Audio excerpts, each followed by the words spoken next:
Welcome back to another daily reflection on the Daily Vedantic. Today's reflection is on the secret key within this philosophy. Secret key that, when applied, everything else just unlocks. And that secret key within this philosophy is studying daily. Studying and reflecting daily. There are three practices to this philosophy, three daily practices that Swami will mention at the ashram all the time, and it's question everything, don't take anything for granted, and study and reflect daily. So on the first one, question everything, not just externally, although that's where most of us will start. It's question everything, what society is telling you, what you're doing with your time. Then it moves inwardly when you start to question things that, thoughts that you might have, judgments, value judgments we might give to certain things. Is this really great for me? Maybe there's something else that might be a little bit better, a little bit more natural to me. And that's a beautiful daily practice. The second, not taking anything for granted. That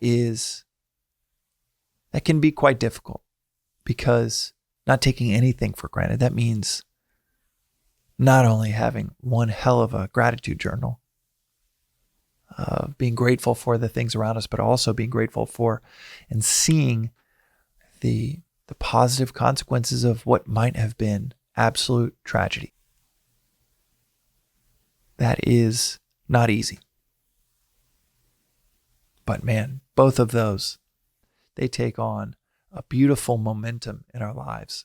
They just get easier and easier, and you just see it work. Like, wow, glad I kind of questioned that, because it didn't sit right with me, and I could have either ignored that and just gone on with everybody, or I could have just put my head in the sand and not shifted my perspective. And it's also a beautiful momentum when we start to not take anything for granted.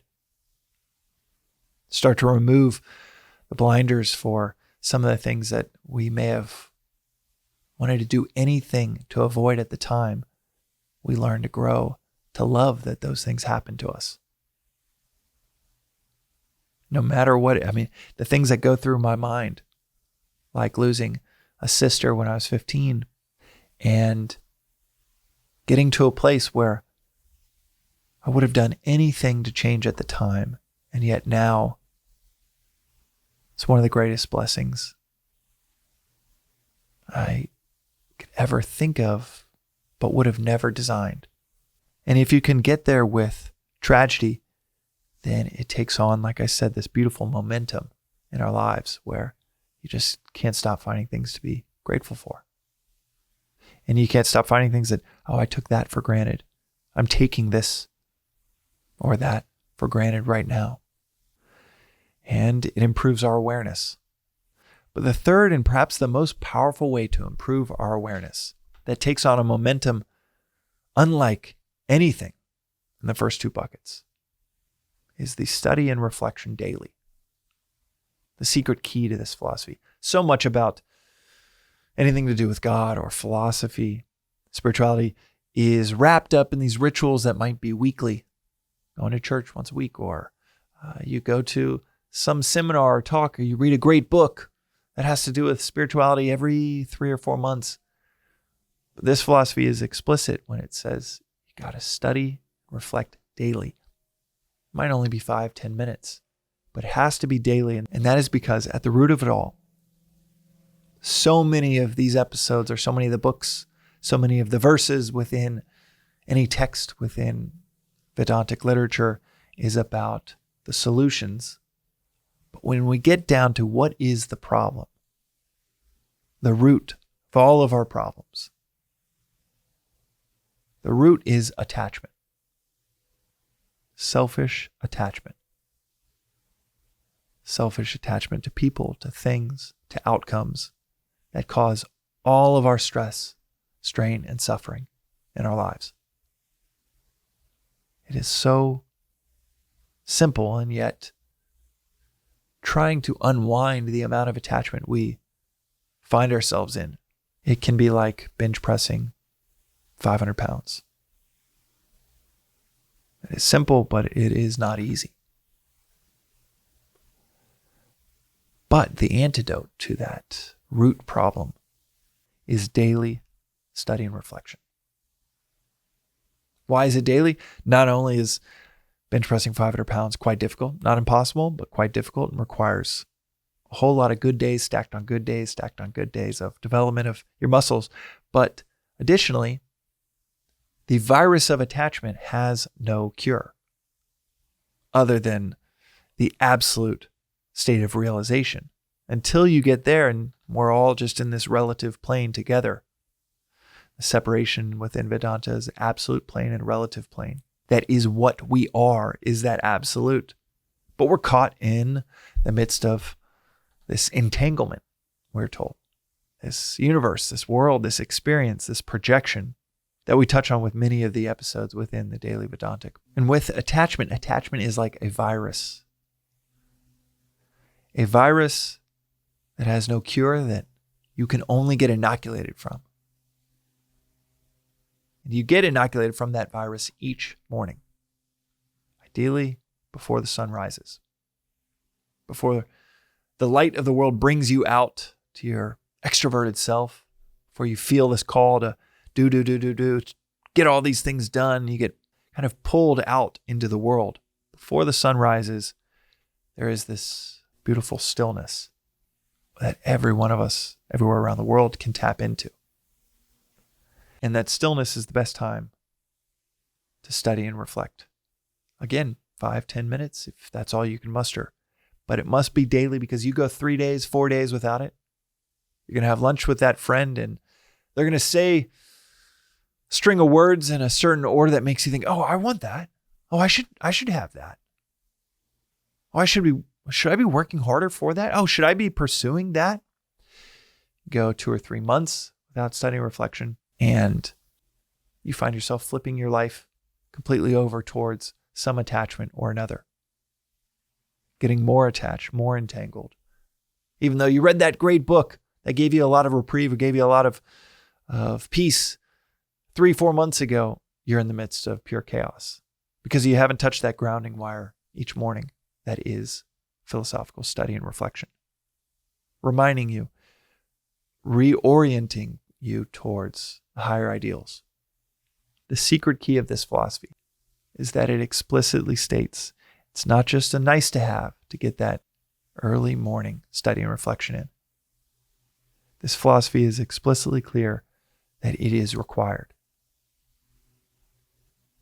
That you will catch the virus, the source of all suffering, over and over and over and over without a daily inoculation.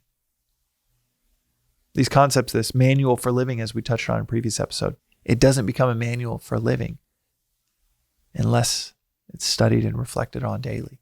And that could be a year spent on just reflecting on one concept.